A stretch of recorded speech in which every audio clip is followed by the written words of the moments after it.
Have a gravel bike, need some nice wheels, some lightweight wheels, some carbon wheels, some wheels that will take up to 50C tyres, some wheels that are not going to break your bank but they're also from a reputable dealer. I think we can help you there. This gravel wheel set is one of 9 different models from Fast Sports. It's their cheapest gravel wheel set, but there's nothing shabby about them at all. Let's have a look. The weight for both of these wheels, front and rear, is 1,450 grams. Now, considering their slightly wider rims, obviously for gravel, not so much for road, that's about mid-weight. The finish of the rim is minimalistic. No paint, no clear, just an ultra-smooth matte look. There are 3 different rim finishes available: 70% UD Matte Satin, UD Matte, which is in this video, and 3K Twill. There's one hole on each side of the rim to ventilate moisture from inside of the rim. This is essential because you are going to get wet. After all, it is a gravel bike. There are only 2 decals on the rims, this Fast Sport sticker around the rim hole and the CX Ray sticker on the opposite side. Very plain and simple, no frills. These wheels here are hooked, but you can also get them in hookless. And there are no holes drilled on the rim bed, which makes it tubeless ready, or you can just fit a tube like we've always done.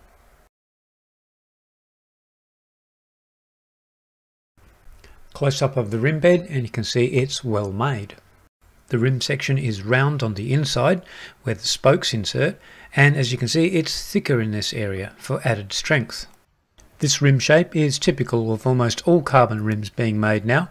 It's strong, light and aerodynamic. Things can always change in the future, but this is where we are now. The inside width is 24, the outside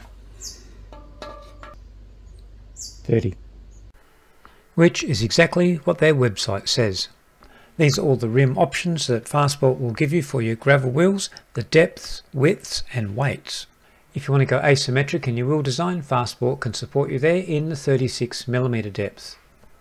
The spokes are Sappham CX Ray stainless steel spokes, known for their excellent strength to weight ratio as well as being an aero spoke. The spokes are straight pull, which is pretty much the way all wheels are being built now as well. Spoke nipples are aluminium and protrude from the inside of the rim. While this may not be super aerodynamic like some wheel sets, however they're certainly easy to replace a spoke and true the wheel at any bike shop. No special spokes or tools required. If you want to replace a spoke and or nipple yourself, it's easy access with a 14 gauge spoke key, just like any old wheel used to be. Now, we're not going to worry about spoke tension, spoke twist or distressing the wheels. We're not going to be overly finicky with these wheels because they're gravel wheels. So if you really want to, you get a spoke tension meter and do your tension, but not necessary. What you can do is just get a plastic tie lever or a pen like this and tap your spokes, go around. And they all sound fairly even, that's pretty good. Other side.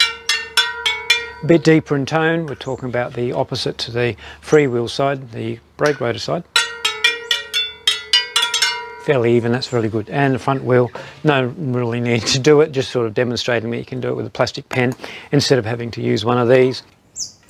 For the rear wheel, we've got 2, 4, 6, 8, 10, 12 spokes on each side, so 24 spoked wheels, and they're 2-cross, and these spokes don't touch.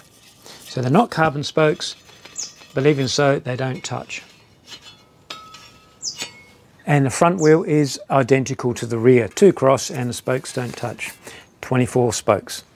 As regards to spokes, usually it's the more spokes, the stronger the wheel. Now, why is this important in gravel? Because if you're going to carry excess baggage, for instance, pannier bags and more bottles than usual, and some food with you, you're going to exceed the 120 kilo weight limit for these wheels, most likely. So what you need to keep in mind is these wheels are probably for sport gravel, not so much for touring gravel where you're going to take a lot of weight with you. The hubs, nice looking, straight pull hubs, anodized satin black finish. And the front hub matches the rear. Talking about the black anodizing finish, gone are the days when we used to polish our aluminium hub bodies to make them mirror finish. Now we do nothing, just wash them off with the rest of the bike. Low maintenance.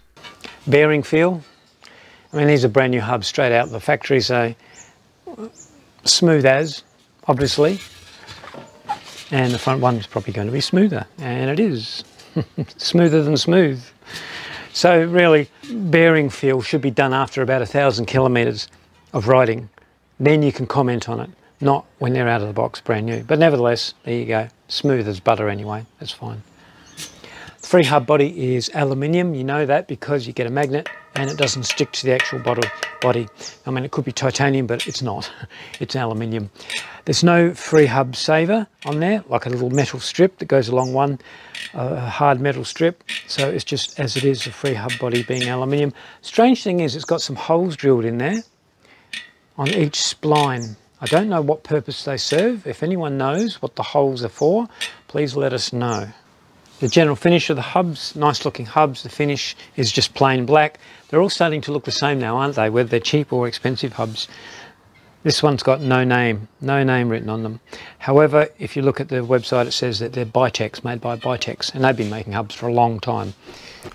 Having a look at the free hub internals, simple to pull apart, no tools required whatsoever. So firstly, there's a spring and a star clutch on a spacer ring, which is over the through axle. And a good amount of grease, not too much or not too little.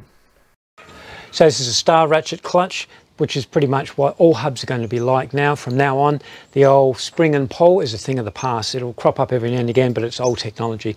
So this is the way it's all going to go now. And it's good because you can replace these parts if you need to, or if you want to have more or less engagements per revolution, and they're cheap to buy, and you don't have to replace your free hub body or the whole hub, just replace these bits. So that's the way things are going. Reassembling it, very, very easy. If you can put 2 or 3 Lego bricks together, you can do this clutch.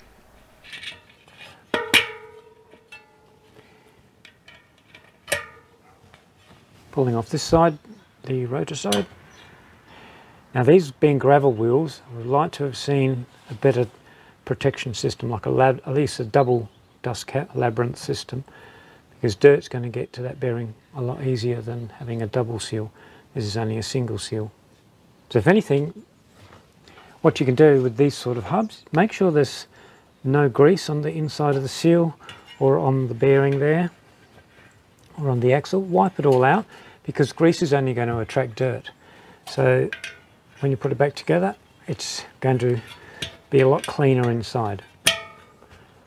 You can bet your grandma's boots that it's a single seal on the front one as well, and there you go, it is. Both sides.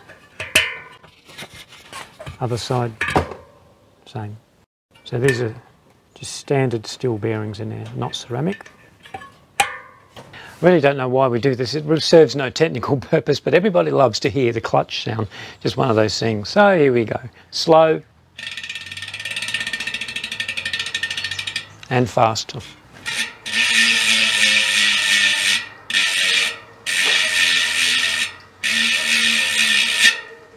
Since the clutch inside didn't have much grease in it, I'm going to give a demonstration of how you can either quieten or make your clutch louder. So to quieten the clutch down, for instance, if this is too loud, you just add some grease. Not necessarily in quantity, but slightly thicker. And the opposite, if you want it louder, then you clean out the grease inside and put a lighter grease inside, or even an oil. So I'm going to quieten this down. So this is before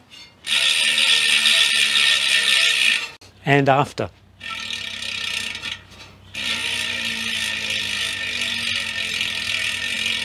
It's quietened it down by about 50%.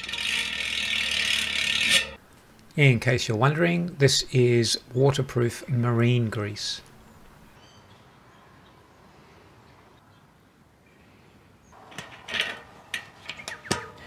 Dishing, let's have a look at the dishing. Again, because they're not road wheels, we're not so finicky, but we'll have a look anyway. Reset to 0.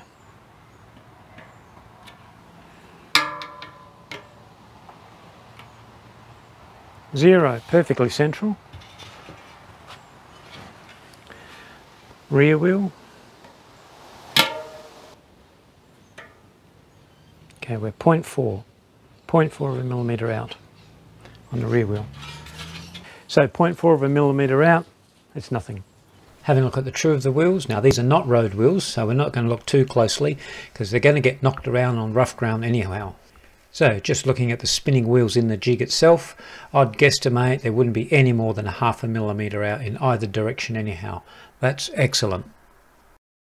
Time to see how easy it is to fit tyres and tubes. No need to worry about rim tape because these are tubular ready. There's no holes in there, just one hole for the valve. Tyres are WTB Radlers 700 by 44C. Now remember, these are tubeless rims, so the tyres should be a little bit harder to get on than ordinary tubed rims.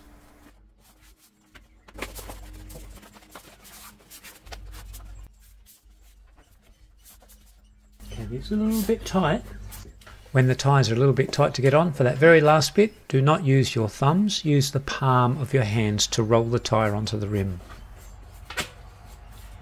All done. The tyres were a little bit firm to get on because these are tubeless ready rims.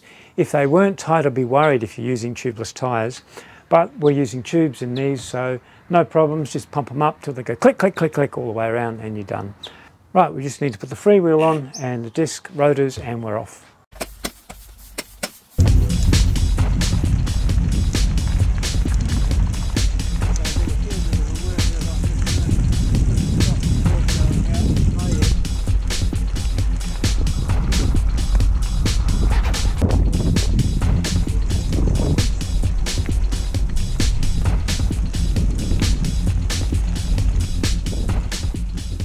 So have a quick look at their website, type in Fast Sports into your search bar. Two main sites will come up, Fast Sports and Wheelsfar. You actually have to go to the Wheelsfar web shop, that's the one there. So this is the web page, what it looks like. If you scroll down immediately, you'll see rim brake wheels, road disc, gravel, mountain bike, time trial and track, and disc wheels. If you're looking for these wheels, go back to gravel and click on the gravel. Here you see a lineup of suggested wheel makeups, but Fast Sports being custom wheel builders, you can pretty much order any combination that you want. It's simply a matter of communication. So just pop them a message with that little green box on the right hand side there, and they'll be able to help you out with the wheels you want or offer you even better options than what you thought of. Now whilst I was doing this video, Fast Sport got in contact with me to say, put this in the video. They're now doing a shark fin or whale fin shaped rim, just like the Zip NSW. It's available in different depths and widths, including a wide variety for gravel. So if that takes your fancy, you want a wavy shaped rim for your gravel wheel set, no problems, they can do for you. Just check it out on their website. Well, here we go. End of a ride, up the nose. So how do we go with these Fast Sport carbon wheels? Really good, really nice. Nothing super special. Don't notice anything outstanding about them, but nevertheless very stable, very nice to ride, just like you'd expect from carbon wheels. Don't need to talk about aerodynamics or the side winds, you know, getting pushed sideways because of the gusts of wind, because of the deep section. Doesn't really apply too much in gravel. Not doing super fast speeds, so that doesn't really matter. So we did some pretty rough riding today, mostly corrugations, not so much random rocks, but those continuous vibrations on the road surface.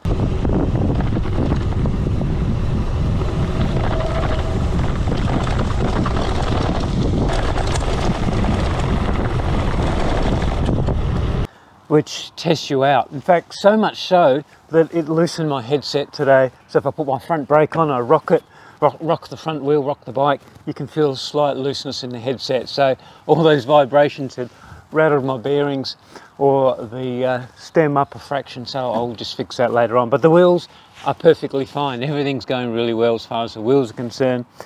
There's some pretty steep uphill, not long uphills, but short, really steep bits.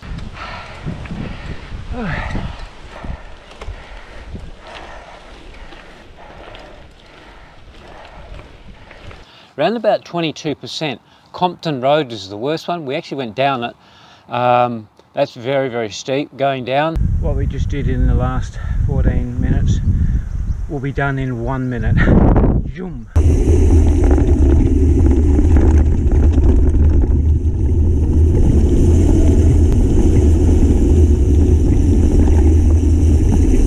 And then coming up what's called Back Valley Road to Mayfield Road, very steep bit there.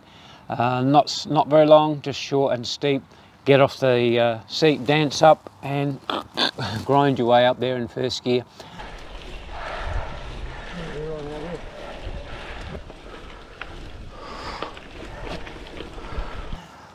Really, there's not a lot to report with the wheels. They're really nice. Hello, pussycat.